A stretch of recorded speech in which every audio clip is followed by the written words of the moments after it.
Welcome to Outlier Academy, Alexandra. I'm really excited to have you on, and we're going to talk about sleep fitness, and how you created an entirely new category at 8 Sleep.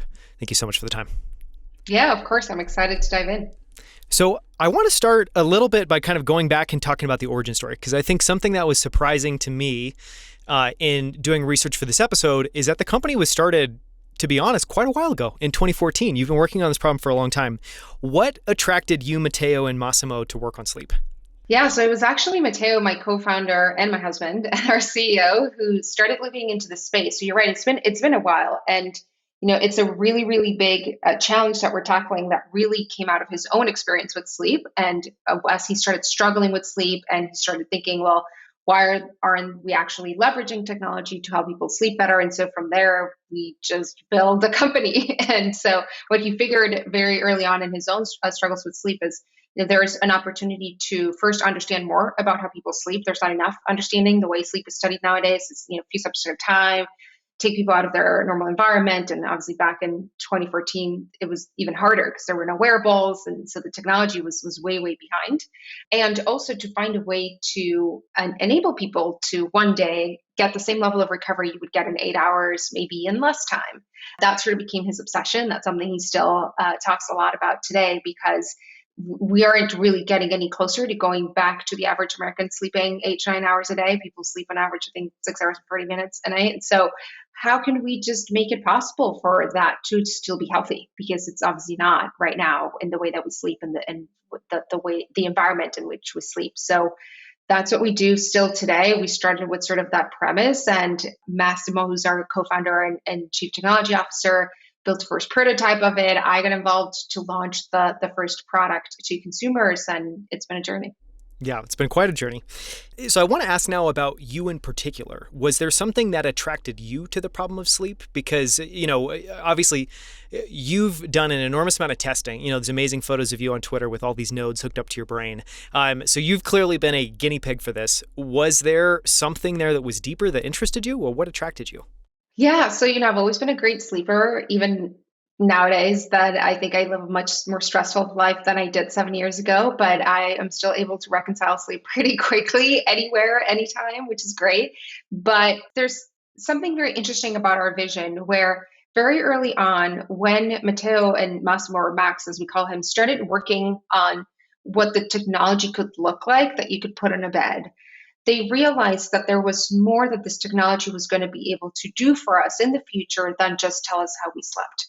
And that is something that's also part of our vision at 8 Sleep. Is we believe that by bringing this technology into your bed in your bedroom, you aren't only improving your sleep and tracking your sleep, but as we do already, you're able to track certain biometrics that are indicators of your recovery, eventually more indicators of your health. And because you spend so much time in your bed and you spend so many years sleeping on the same bed or the same bed products, you could see your body age, you could see certain things developing around your health issues. And that, to me personally, was what really calls me to do what we've been doing for the last 7 years, which is this idea that we can completely change the perception and the function of those 8 hours of sleep and of that bed to one day be a life-saving device. When I joined Matteo and Max, my father had just passed away. He passed away of colon cancer. It was a very quick thing between diagnosis and him passing away. It's 4 months, right? Like most people that get diagnosed too late. And so I was very sensitive to the topic of preventive health. And how do we make sure we identify as early as possible things that could be developing in our bodies? And we truly believe that with the technologies 8 Sleep is building, the fact that it's non-wearable, you don't need to remember it, you don't need to wear it. We one day will be able to show you certain things happening in your health much earlier than anything else that you're doing right now on preventive health. Yeah. Well, it's fascinating, and, it gets into the big ambitious, vision of it truly being not just, your bed's slightly cooler, your bed adjusts to the temperature in the room or adjusts to the weather, but to something that's much more profound, which is really cool. In the early days, like something we're going to get to a little bit later in the episode is, From my perspective, one of the most fascinating things about 8 Sleep is you guys have created literally an entirely new category. Like I still remember back to when you launched it. And, we'll talk about that in a second, but a lot has changed. But one of the questions I want to ask early on is, did you see that opportunity from day one to create a new category, or did it start out much more humbly of, we have some interesting ideas around technology, let's start with technology, and then things kind of, snowballed from there? Yeah, no, not at all. I didn't even honestly know what a category was. And granted, I went to school to study communications, but I really do think most of what you learn in life, you learn it by doing and by failing. So when we started, we were mostly just looking at what other companies were doing that we thought were speaking to our consumer and imitating. And I speak to this often because I think it's a mistake that a lot of us as entrepreneurs do, and especially when you don't think you have the experience and so you believe you don't know how to do things and you imitate. And there's a lot of power in imitation in a lot of aspects, but I do believe now from what we've seen in our own experience that when you're building your brand, it's about your own belief of what the world should look like and where it should be and your position in it. And you need to have a really strong point of view. And I just don't think that you can build that out of imitation or A/B testing. There's a certain conviction and intuition that comes from it. So when we started, there was no clarity on who we were necessarily. We knew what we were building. We knew the problem we wanted to solve. But from a brand perspective, we were much, much weaker. So the category creation part came much later, but much, much later. So we were definitely a few years in. It takes a while to develop hardware products. So we had been going through a lot of those iterations. We launched the first product. And then as we raised our Series B, I believe the investor that came in at that time was like, you guys need to change the positioning of this company or you're going to go nowhere. And people are just going to think that you're like a mattress company with technology, which we certainly aren't. And that really hit me in the face because I was like, what do you mean change positioning? Like, what is positioning? I don't even know what you're talking about. And so I had to go down that process of figuring out what that meant and how do we do it. And we have enjoyed a lot seeing it come to life and actually building the category day to day, but it wasn't the path we were taking originally. It's fascinating. Can you share who that investor is? Yeah, it was Keith Rebel. He was very opinionated about this, so I'm sure. It's amazing. I mean, amazing, because that seems to have been obviously super insightful into, a key ingredient to the success that you guys have had. Definitely, yeah. I want to talk, before we go too much further, just to break down 8 Sleep, because I think, partially to push back on, I think what you were just bringing up, that it's just a mattress company because it's much more than that. Because there's also a lot of components. There's the pod, the mattress, the app, all of these things work together. Can you just kind of frame up for people the different elements of it and then what the day-to-day experience of using 8 Sleep is like? Yes, definitely. Well, 8 Sleep is a health and wellness company focused on sleep fitness. We use technology to help people sleep better. So what we do day in and day out is develop those technology products, whether they are hardware products, software, anything that's going to help you sleep better through that innovation. And because we use technology, we're able to build these products to be personalized to what you need. You were talking about our product, the pod, right, of the mattress and the cover. So that is our signature product. That's what people know us for the best. It's the pod. The pod is a technology that you can use on the surface of any mattress, or you can buy the mattress from us. And that technology allows us to track how you're sleeping, which is at the core of the technology doing its job. It needs to understand how you sleep and your habits. It also tracks other aspects of your recovery, your HRV, your heart rate at rest, your respiratory rate. And with that information, it doesn't just deliver that information to you and coach you and give you insights and everything, but it also uses that information in real time to create the perfect environment for sleep, starting with temperature regulation, which is the number one factor that affects people's ability to fall asleep and stay asleep. So that is sort of the core technology, really, really powered by a lot of intelligence that took many years to gather to be able to build algorithms that can do detection with non-wearables for 2 people in bed at the same time. Over time, we have layered other sorts of, let's call them services on top of that intelligence. So you have a mobile application that delivers those metrics, gives you the reports, gives you insights, has some layer of sleep tools. So do you need to unwind? Do you need to meditate? Do you need some relaxing sounds to help you fall asleep, right? So obviously the world of sleep is very personal. Different people need different products and solutions. And so that's what we're building at 8 Sleep. Everything's just innovation driven and personalized based on your own biometrics. Yeah, and I'm guessing from that description, you guys have much bigger ambitions than just the pod. It seems like the pod's maybe the tip of the iceberg. Definitely, it is. And the reason is because there's many more problems to solve. We're not inventing these problems, which is the fascinating thing is Yep, some people struggle with temperature. Most of us actually struggle with temperature issues. And so if we can control that, people can sleep better. We see that in the data. I think recently Matteo just tweeted something around sort of the effects of what we're seeing in temperature control and people's increase in their HRV, which means they're recovering better. So that is, it's been scientifically proven for a very long time. We just built a product that brings it into your home and through machine learning is actually adjusting to what you need. But you're right, there's many more things we can build and we're working on those already. And I sleep on some crazy contraptions already that are going to be coming soon to people's homes. So that's what makes our jobs exciting. That's exciting.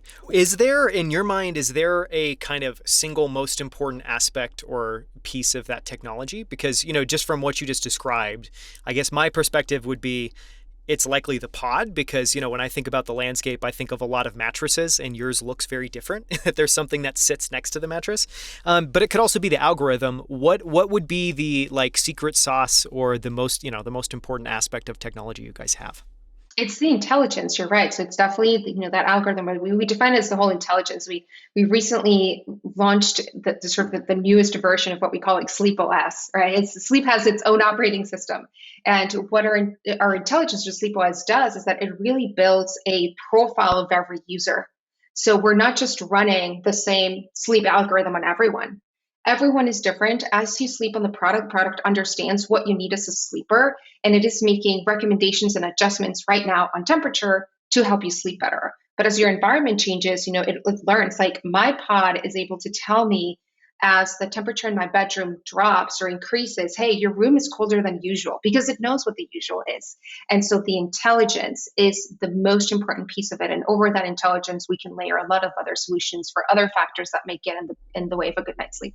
Sure. It sounds like one, that's the thing that holds it all together. And it's also where all the logic resides, which obviously makes a lot of sense. Even that example of obviously how useful is it to know the average temperature in your room so then you can benchmark and change and be able to adjust.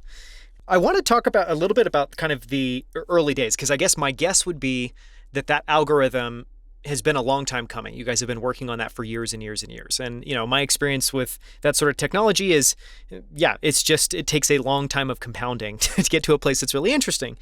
So in the early days, where were you focusing most of your efforts on R&D? Was it around temperature control? Kind of what was, I guess, the first area that you felt like was difficult to try and solve? It's probably, I would say it is the data because you're right. It takes a long time to gather enough of it in order to train your algorithms. Then you need to compare them to what could be considered a gold standard, which in the case of in our space is like a PSG with what they would use for a sleep clinic. But then you also compare your heart rate metrics, which you need in order to infer sleep phases. So it's very complicated and it's not the part of the company I oversee or I take care of. And I'm sure my co-founder Max can speak to it in much more detail, but it is really complex. And that is one of the moats of the company. We've been doing this, like you described at the beginning of our conversation, for a few years because it takes years just to be able to build that intelligence. And so that is pretty complex. Then as we started sort of like reaching a certain level with that, the complexity started coming from some parts of the comfort. So how do we make these sensors that are on your bed, disappear or be very seamless? We introduced the cooling technology on the pod. Then how do you make it disappear, be more seamless? So even from an original pod in 2019 to the Pod Pro in 2020, there was a huge jump to how that feels and the design of it and how we're able to still like cool and heat without you feeling maybe like some of the what we call the active grid below you. And so people who have been sleeping with the products and have upgraded from version to versions can definitely speak to it. So it's like you're designing something physical and you want to make sure in our case, because we're in your bedroom, it's such a private space and it needs to be comfortable that those values in our design rank really high up. Yeah, that's something that, I didn't even really intuit, that obviously a big part of it would be you're packing all these sensors into a bed. A bed's something that you want to lie in and relax. You don't want to feel like you're lying on a bunch of sensors and straps and, feeling things vibrating and rumbling. It's really interesting. So you talked a little bit about the number of versions. How many iterations have you guys gone through? And I'm sure at some level it's infinite. We're always releasing new versions. But talk a little bit about, I guess, the major leaps, or expand on those major leaps you were just sharing of, the first one in 2019, the newer model in 2020, and give us a sense for where you are now. Oh my God, it's a great question because I ballpark it, and I probably am going to go and ask this question after I interview to our team. But I'm sure we've done over 20 versions of our product. And the reason is our team has adopted a model for hardware that is closer to software releases. If we know that there's something we could do better, we're not going to wait for a next public facing model of the product to release this. We're going to bring it into the next batch of manufacturing immediately. We want things to get better, just like any startup, right? You need to iterate really, really quickly. And traditionally, hardware is not something that moves at that pace or with that style, but we do it at 8 Sleep. So we've built tons of models. The biggest leaps that we've launched to consumers are our very first product, which was what we call the smart mattress cover. That had a very similar architecture to what we have today. So you have sensors that track your sleep for two people at the same time on the same bed, and it uses that information to change the temperature, but it was only heating, it wasn't cooling. The number one request that we got when we launched that product in crowdfunding in 2015, which is very long ago, was that people wanted it to cool. And cooling and building a product that cools and but it's still comfortable is a pretty complex problem. So we took a few years to build that. So that was or at least a year on real focused R&D to develop what then became the pod that we introduced in 2019. And so that was the biggest jump that we made. From then on, we focused on the pod. So the pod as a technology comes, like I mentioned earlier, as a mattress or just as a cover, which you can put on any mattress. Then the pod went through another version, which is the Pod Pro, which had improvements. And we added a wake up experience with vibration, which is usually combined with the temperature wake up as well. So people can wake up without the jarring noise. It's something a bit more subtle. People love it. And so that was another big jump. And then we'll do another jump hopefully soon. So, we're always just looking to innovate. The pod for us is a line like you think like the iPhone. We're always thinking what other problem can we solve for our members and their sleep? Or what could we do better that we're doing today that we think we can deliver a better experience on? Yeah. Okay. I want to ask two final questions, then we can move on and talk about the competitive landscape. And the first one is, it's interesting to me, just thinking about, so we live in a world where people can use Whoop and Aura and Apple Watch, and, there's increasingly a large landscape of devices that you can wear that can track different data points. One thing that's obviously interesting to think about is, it would seem somewhat intuitive and kind of obvious that the best place to track your sleep would be in the mattress and probably not something that you're wearing on your finger. Is that accurate? And then why is that the case? And talk about how much better the data is around sleep from 8 Sleep versus something you would just wear on your wrist or your finger. The most important thing to think about here is not just the accuracy, but what matters the most is to build trends of any metric. This is true not just for sleep, but like your weight, right? Does it matter much like if it's 1 kilo less or 1 kilo more, 1 pound less or 1 pound more today, tomorrow? Not really. Does it matter if like your Fitbit scale versus your Withings scale is telling you different grams? No, it doesn't matter, but it's the trend. Are you suddenly losing weight or gaining weight? That can be indication of not just habit changes, but potentially like health problems. So that's the way we think about it at 8 Sleep. So we want you to be able to capture data consistently. And that's why we believe you need to have something you don't wear, because as much as you can have long lasting batteries, there will be some nights where you're not going to wear those devices to bed. And so if you can have the sensors in the bed, because they're always plugged, they're always there, you're going to be able to build an amazing trend view of your sleeping metrics, your heart rate variability, your heart rate at rest, your respiratory rate. The power of that is tremendous. So we don't see the wearables as competitors. They serve their own role. We love that people use them during the day. We as a team use them all the time. But at night, we do think like you'd want to rely on something that you don't have to wear and build that profile for yourself and to look back at it and be able to tell if something has changed recently. We've had some of our members detect like really interesting things out of that information because they have come to almost understand their bodies really deeply because they've been tracking it for a few years now with the same product consistently every single night. So that's where it gets really fascinating.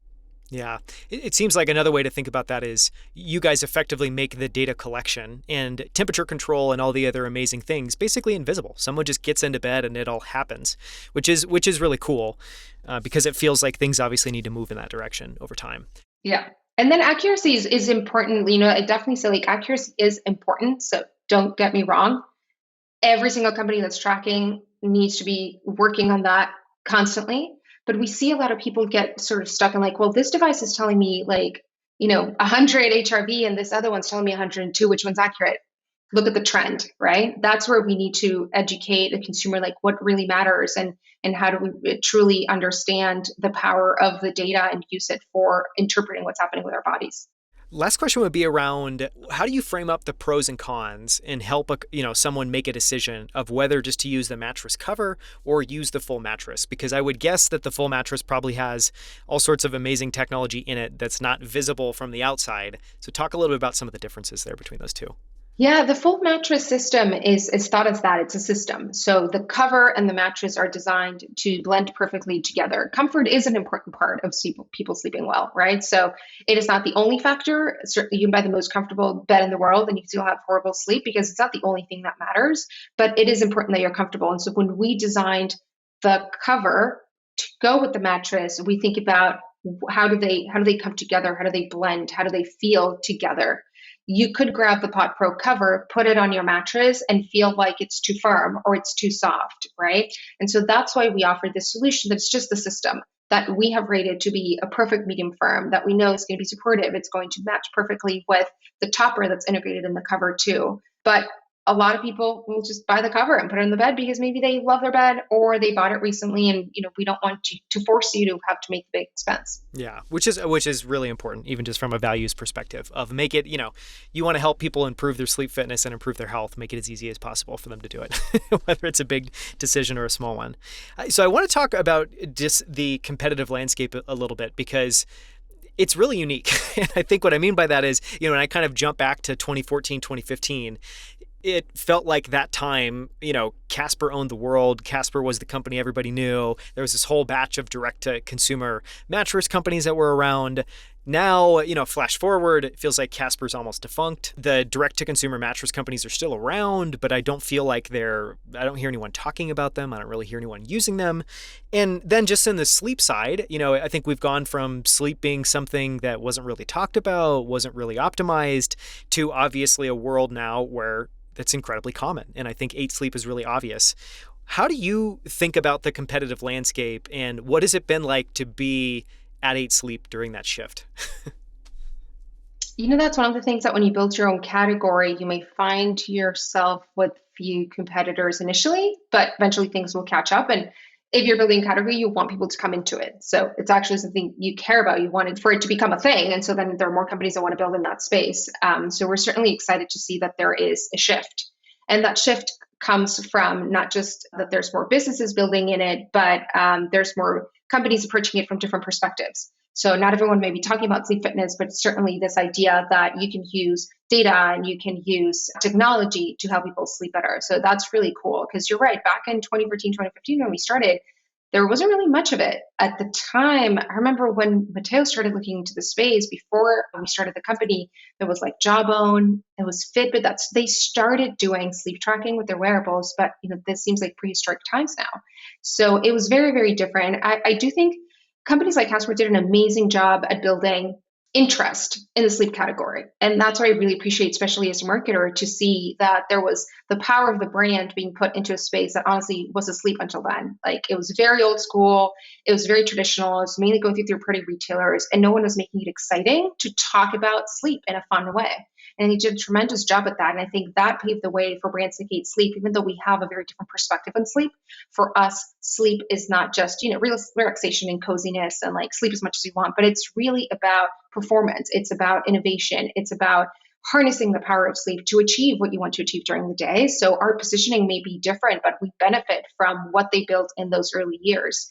And now, as you mentioned, it's a bit of a shift. Like I think people may not be so proudly speaking about adopting these sort of more affordable online mattresses that have nothing but comfort, because there's been more of that adoption of I'm going to invest in my health. That is what has shifted too. And I think the generation that adopted some of these bed in a box companies, we were in a different moment in our careers and our lives when we did so back in the day. But now maybe your income, has increased, you're starting to have kids, and you think differently. You want to prevent health issues, you want to invest in yourself. And that has become more of a priority for that generation. And I think that's why the consumer habits are shifting and benefiting companies like 8 Sleep and many others. Yeah. And you talked about, obviously, when you create a category that you want people to get into it. It's interesting, as I started kind of preparing for this interview, just reflecting on the fact also now that it feels like everyone's largely moved towards 8 Sleep. It's like the generic mattress companies are now advertising things like cooling sheets or a cooling mattress or a cooling pillow. You have, major players like Sleep Numbers, who I can't help but think is, very inspired by what you're doing at 8 Sleep. So I guess one question with that is, do you guys focus at all on competition? And if so, how do you talk about that internally? How do you think about that?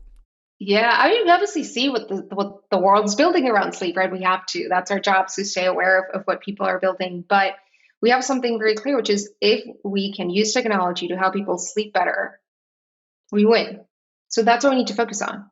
Just build the best products possible. And it takes time. So we're also very aware that there's no shortcut. A lot of the products you mentioned are shortcuts and they don't work. Cooling sheets, they don't work. Like they will be cooler, they will feel cooler, but we would never at 8 Sleep tell you that that's the only thing you should use if you want to feel cooler, because we know it doesn't work. It doesn't deliver what you're actually thinking when you think about sleeping in a cool space. And that's what we focus on, is like real results. When we look at the landscape, when we started working in 8 Sleep, one of the things that we noticed and we got frustrated with was exactly the fact that none of these companies makes it their mission to help people sleep better. They're selling you products. They don't care how well you sleep. For us, it's really personal. We will be there on Twitter answering to you, and we are, and we will always be, because we care about how you are sleeping. That is how we measure our success as a company. It's in our ability to help people sleep better. It's not just how many pods are we selling. And that is what I think could differentiate us in the long run, because we're really obsessed by solving the problem. And hopefully the consumers and people who are out there making their purchasing decisions will notice that and will gravitate towards companies that are actually delivering on their promise. Yeah. I mean, I love what you said there around, one, actually focus on delivering what people are really after, because I think that's really profound. And then the second one, that, people are, some competitors, because you can also generalize, this is way more common than just in mattresses or in sleep fitness, but, people selling something that in your mind, you're thinking that this is a solution when you know that it's not. It's like, it's selling you a first order outcome instead of a second or third order outcome, like I think what you guys are focused on. I want to shift for a second and talk about creating a new category, because obviously, one, that data point around Keith obviously coming in and investing and saying, I think you guys really need to invest in a new category. But to me, it's also maybe one of the most interesting things of, when I go to 8sleep.com, one, I can tell you've invested an enormous amount in the brand, and what that means is in the photography, in the aesthetics, and the way that it shows up. So I guess where I wanted to start it is like brand versus category in your mind, because I think one, and we can take a second and talk about those terms, because I think both of those terms are probably a little overgeneralized at this point. But in your mind, just to start there, do you separate brand and category? Are they the same thing? How do you think about the difference there? In our case, we don't separate them. And I will break down for you how we think about building the brand. And I think that goes hand in hand with the category.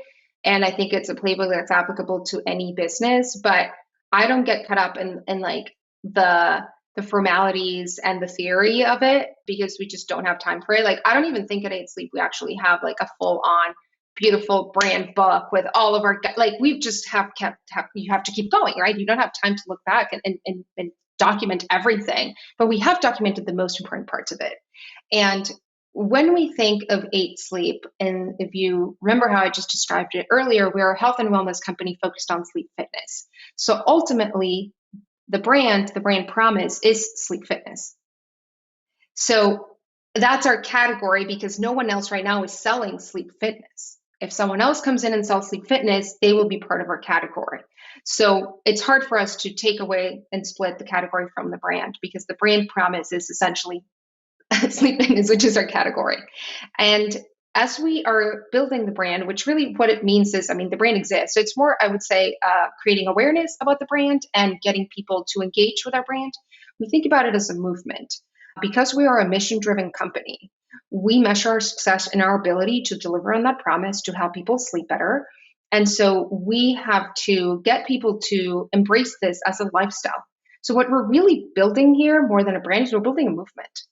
We need to change people's perception of sleep. For some people, they already have a perception that aligns with how we think about it. And so we just need to bring them into our world, have them adopt our community, our principles, our language, buy our products, hopefully. But ultimately, from the brand building perspective, what we care most about is that sleep fitness becomes a thing. we don't measure the brain building success and how many products we're selling. Is are people embracing sleep fitness? Do they understand what it is? Do they talk about it? Do they adopt it as a lifestyle? Are suddenly people who we engage with and communicate, we can't expect to affect the entire world right now, but is this community actually now changing their habits around sleep and talking about it and feeling proud about it and getting their friends to come into this movement as well? And that's the simple recipe. It's really a movement for us because we are mission driven. And that's what I am so just privileged to be able to do day in and day out with my team, because I find it to be a lot of fun, because I get to sell you, if you want to think about it that way, something that is net positive for the world. No one's going to be hurt by people sleeping better. We're all going to be healthier and live longer. So I'm glad I get to be a marketer in that space. Yeah, it's a great way to think about it. And I love that simple framing of just focusing on what you're building being a movement. It's not products, it's not a product line, it's not a latest iteration, it's not any of that. It's much more kind of driving forward an idea, and I guess making, helping that show up in the world. So I guess my next question then would be, it seems like, one, it's really profound that there's basically two words that you guys are all in on, which is sleep fitness. What was the process of arriving at that framing? And what was the process of basically going from, okay, and maybe one way to frame it up would be, kind of walk us through, I guess, how you guys were approaching this pre that conversation and kind of comment from Keith. And then when you were like, okay, now we actually need to do this, what changed and what was the process of arriving at that framing? Yes, it's a great question. I'm trying to go back to those times. And I'm sure it was years ago. Yeah, It's it a was a lifetime few ago. years ago, but yeah, they feel like decades and decades ago at this point. But what we were doing before, oh my God, I mean, if anyone goes and uses the Wayback Machine and goes checks our website from like 2016, they'll see how different we were. So it was definitely a different company back then, in some ways and not in others. So, and I'll point out what that was and how why we were able to make that shift so easily and smoothly. So what we were doing before is we were not able to clearly articulate who we were, but it wasn't compelling. So we hadn't found the sort of the aha, like, okay, this is it. This is why this company matters. And so I think we were just like another company building technology among the bunch of companies that build technology across many spaces in the world. And so what shifted with that comment was this idea that we had to change our perception out there, that people on the outside were not perceiving us by who we really were. So here's this investor, Keith, who just gave us all this money to go and build our next generation of technology. And he didn't invest in the company because of what everyone else may think of this company, because we were doing a terrible job of positioning ourselves out there. He understood what we were really building. He read all our materials. We spoke about our vision, and he basically said, put a mirror in front of us and says, like, you're not reflecting the right image and the right messaging, but I know you have it because obviously I just gave you money to build this, right?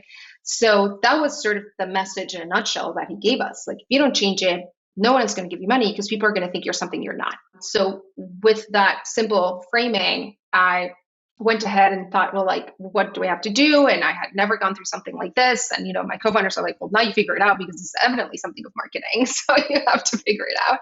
And actually got an introduction from a fellow founder who had gone through the process of just this whole positioning exercise for his company.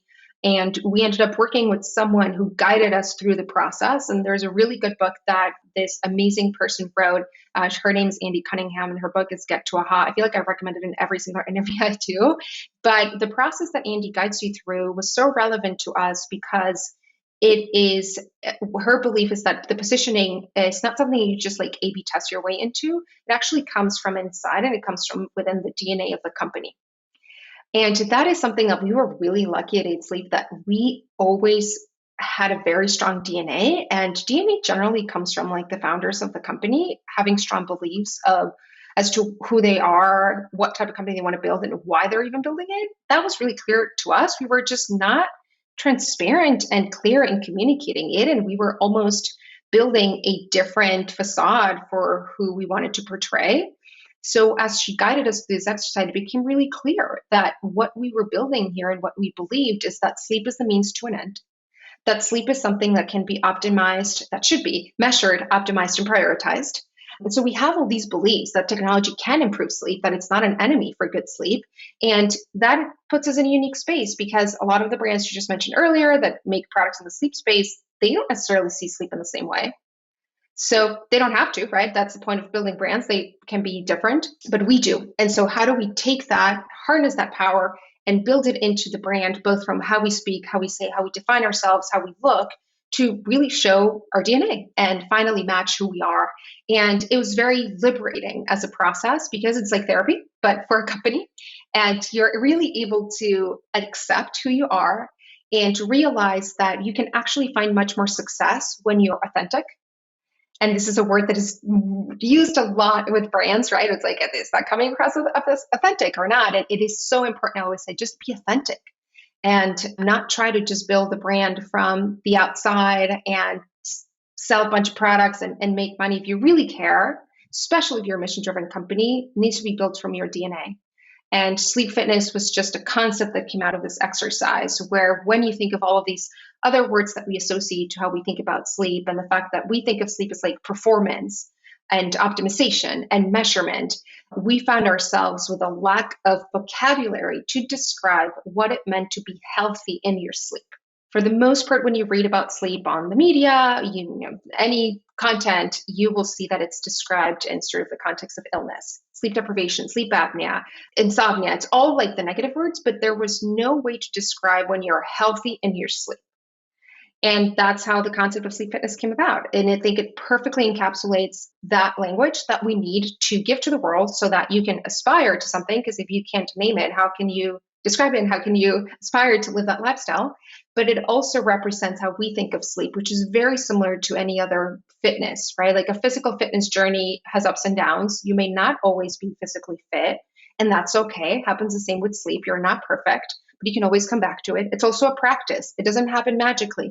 You need to invest. You need to have habits. Those habits compound. And so, yeah, we just found like, wow, this phrase, these two words are so perfect to describe how we think about it. And we also think they're cool and get people excited about the term. Yeah. You did a great job articulating that. I feel like you crossed off about 10 questions I was going to ask after that. So that was a wonderful job. And I have not heard of Get to Aha, so I will definitely link to it in the show notes. And I know I'm going to go buy that and read that. So I guess my next question would be, if that's the, I don't know, that's the transformation you went through in terms of you have a bunch of ahas, you have this sudden realization, then coming out the other side, I guess my experience has partly been once you know what your brand is, it's kind of like walking a tightrope because you need to make sure that you're always threading that needle. And it's always, I know sometimes you can think about it as a pH balance. You can think about it as, are you drifting away? So I guess talk a bit about then as you get into execution, how does that show up? Like internally, I guess one way that I think about it is on previous design teams I've been a part of, one of the shorthand is like, this doesn't feel like us. And so there's this whole idea of what feels like us. Do you guys have that? And how does that show up internally? Yeah, well, like I mentioned earlier, we do not have the perfectly printed on my desk brand book. You don't need one. So we don't need one, but that's sort of my role here. And obviously your job as founder is to try to get other people in the company to be able to do that too, and to get a sense and really be able to tell what's in and what's not within the brand. But that is a question that at the time, after we finished this exercise, I made that question to Andy, who I just mentioned. She guided us through this process. And I said, well, what do I do now? Like he just gave me all this amazing theory and I love sleep fitness and I love all these values. And now we can call ourselves a health and wellness company. But what do I do? And she said, well, there always has to be a person at the company that is the steward. And you can't get away from that. And that person doesn't forever need to be the same person, but there has to be a person who is looking at everything that the brand is putting out there and paying attention closely and analyzing and thinking, does this reflect that positioning and who we are and how we want to be perceived? And so that is sort of like point number one. And like I mentioned, now my job is, as we scale the team, to get more people to think that way, to bring the right people in who, that's something I definitely filter for when we're hiring for anyone that does brand design or works in our brand marketing team, is that I tell them, it's like, you're not going to come in and change who we are, because there is a tendency, especially from designers, sometimes they think they're going to get the job and then they're going to change something. I'm like, this is who we are. We want to be better at representing it. We want to push the boundaries. We want to be more innovative visually and storytelling, but you're not going to change who we are. So if you like it, join us. If not, this is probably not the company for you. And that's part of the job of the steward. But then on the other hand, too, is you need to find ways to communicate and express that positioning in every possible touch point with the world. So we went ahead and we created a sleep fitness score in our app. It's not just a score, it's not just a sleep score, it's a sleep fitness score that you get every morning based on your sleep metrics. And we have an entire definition of how do you measure sleep fitness. We worked with our scientific advisory board to come up with that scoring and why we do it that way and why it matters and how you can improve it. We create content around what does it mean to be sleep fit. We arm the rebels, right? We need to give the language to our members, to our influencers, to our press team, to journalists, and us as founders. Every single time we go on an interview, we talk about sleep fitness, right? So that's how you build it over time. Start talking about it, make it very clear what it stands for, who it's for, how can people get started in the journey, and it's just a snowball that hopefully will build over time. Yeah, so well said. And I rarely do this, but I will just interject to say that if anyone listening thinks they ever need a brand book, you absolutely do not need a brand book. And I think that's one of the worst signs when you have a brand book, because, I think something I've learned over time is a brand, as you alluded to, a brand is a living, breathing thing. You should always be pushing it, stretching it, trying new things with it, iterating on it. So it should not ever be this, here it is in a book and it's in a tomb and it's never going to change. That's not a thing. Just to say it. So one of the things I wanted to talk about was data. And part of that is you guys have collected an enormous amount of data at this point on sleep trends. Can you give everyone a sense listening? I'm sure you probably don't have the number on the tip of your head, but how much data at this point you guys have collected? It's an amazing question, and I should probably know this, but I think it's over, I don't know if it's 90 million hours or it's some outrageous number of nights of sleep and hours of sleep and all of that. So yeah, there's a lot of interesting information. One, how do you guys think about that internally? So you are ingesting, you have all of these smart devices, in so many people's homes. You obviously have it with individuals, you have it with couples that are sleeping in the bed together, you have all this different data coming in. How does that impact your product development process? And the question I wanted to ask there was, I think something I'm really curious about, given you guys are both working on software that connects everything together and makes sense of all the data, as well as hardware, how much of that data is influencing the direction of hardware versus software? It's a great question. Let me tell you first sort of like how we think about that data and where the value resides is it may sound like, oh my God, they have all this data, but that is one of the pillars for us that we define as an important value for the business, which is the data will always be utilized to bring value to the person who owns that data, which is the end user. We don't have a business model that monetizes with third parties with that data. We don't need it, right? And so it's not something that we will ever pursue. And it's very important, right? Because maybe you want to build a business that way, and that's totally fine. But the transparency and being able to articulate, like, this is where we make our revenue, but this is not where we're looking to make our revenue, is really important. And so that data, as it grows, that pool of data, the value of it growing goes back to each user, because the more we understand sleep across more people, the better and more refined the algorithms get to understand you at an individual level. So there's power in that. And that goes back to each individual user. And I'm sure anyone who has slept in our products since 2016, when we shipped our first product, could tell the difference of how much better the product has gotten, how much smarter. We're about to release a bunch of other new insights that come from correlation of a lot of data points, right? So the smartness is we're only able to build it because we have more people sleeping on these products. And so that's where the value comes in. And how we use it to build new products, we actually rely much more to build new products on more traditional product marketing research with our user base. Because the reality is that you can infer so many things out of data, but you don't really know until you talk to people. So I've spent a lot of time over the years conducting surveys and focus groups. We actually run a small group of a selected set of our users that have opted in to be part of this sort of beta, and they get access to early products, and they answer tons of different research for products, and they put in product requests. But even publicly on Twitter, people post to request for features all the time. There was, I think, another one this morning asking for a different mode for when they're managing multiple pods. So it's very community driven. And then with the data, what we do look at is, are we helping people sleep better? Because we can ask you qualitatively how you feel. Is the pod helping you sleep better? But the ability to look at those trends and say, we're actually helping people get a higher HRV or reduce their heart rate at rest, right? All indicators of better recovery. That is the validation part. And that's where the data becomes really valuable to make sure we're delivering on that promise. Yeah. And I love that answer of obviously with a physical product, just spending a lot more time with customers because I think it's really important to talk about that. And that's not something that often gets covered because, yes, in your guys' example, there's a lot of quote unquote data that may sound super sophisticated and intelligent. But, at the end of the day, a lot of what you learn that's novel and surprising is just in customer conversations. And so I wanted to ask on that note, because you gave a bunch of interesting examples there, just to drive that point home, can you think of an example where a conversation or something that a customer brought up triggered an aha and, influenced the direction of a product or feature? Yeah, there's probably two that come to mind. The first is back in 2015 when we launched the first product on crowdfunding. There was probably a handful of prototypes that existed at that point. We went to Indiegogo and we launched this product, and we didn't know if anyone in the world would want it.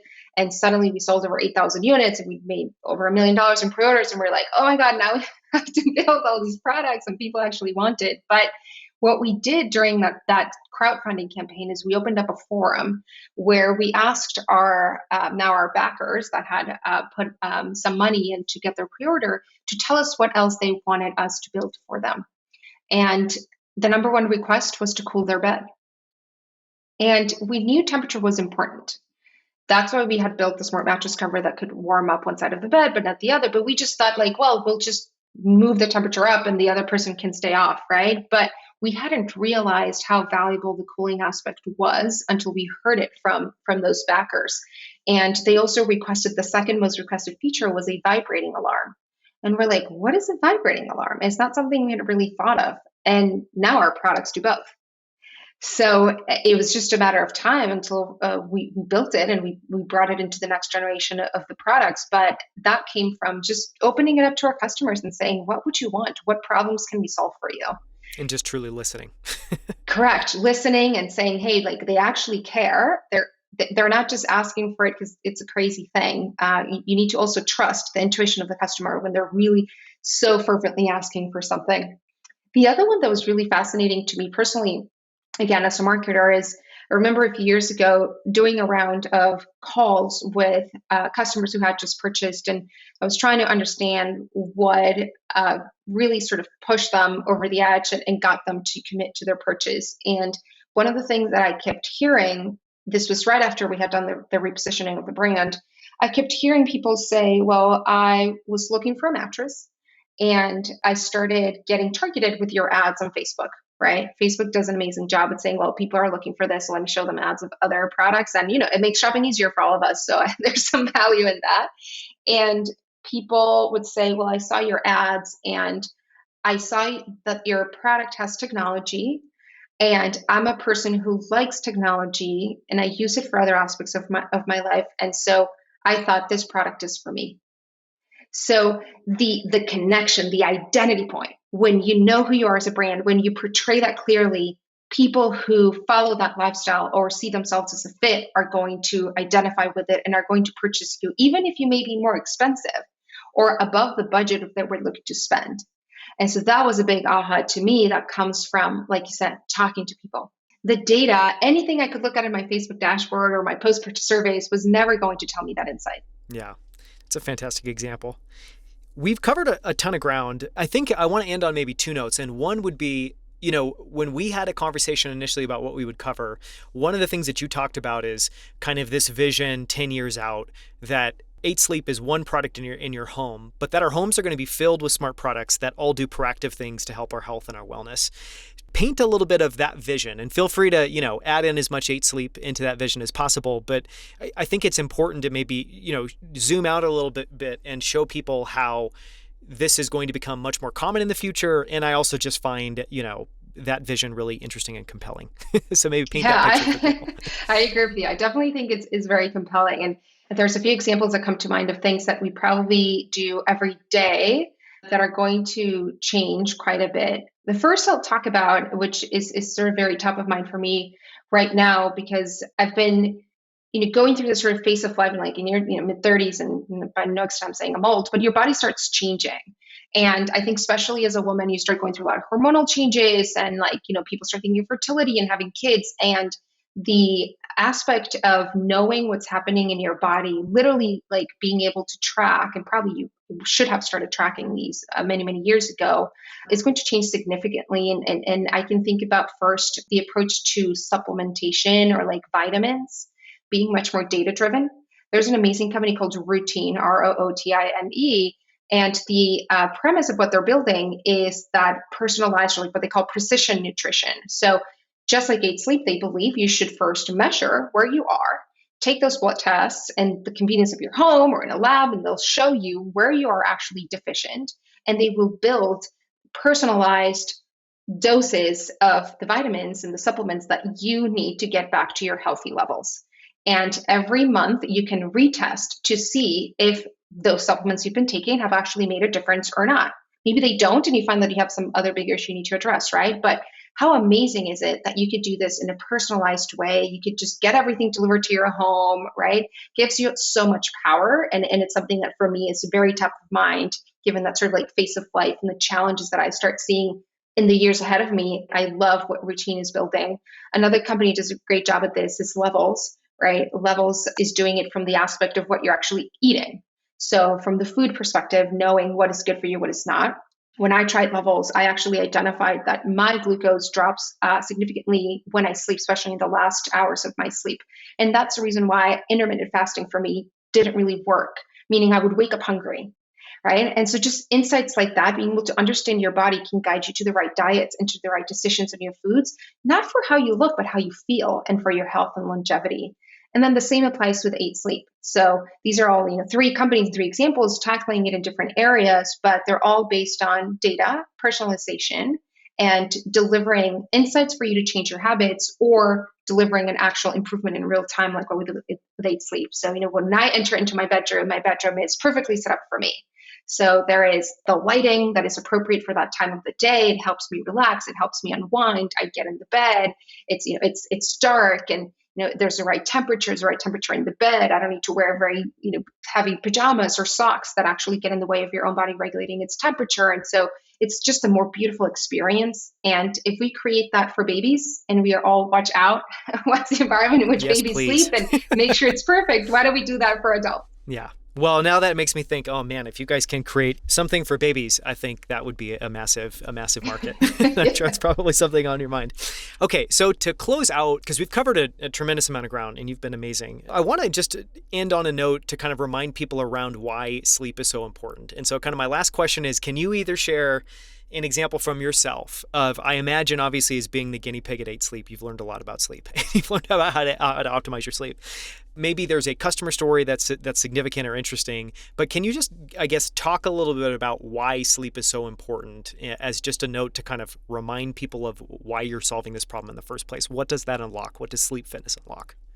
It unlocks life, it unlocks health, it unlocks longevity. It is the most important pillar of health. And I always tell this stat because to me it was the most fascinating one I've ever learned in the last 7 years, which is there has been science experiments done on animals, of course, rats in this case, where they have shown that you die sooner of sleep deprivation than food deprivation. That is how important it is for your body's functioning.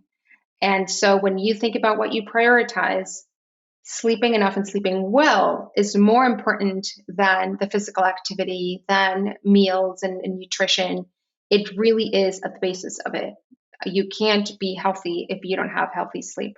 The second thing I would say, from my own story, when I was saying earlier, I'm an amazing sleeper, I can fall asleep anytime, but you were referencing the pictures of me on Twitter wearing a ton of different sensors on my head.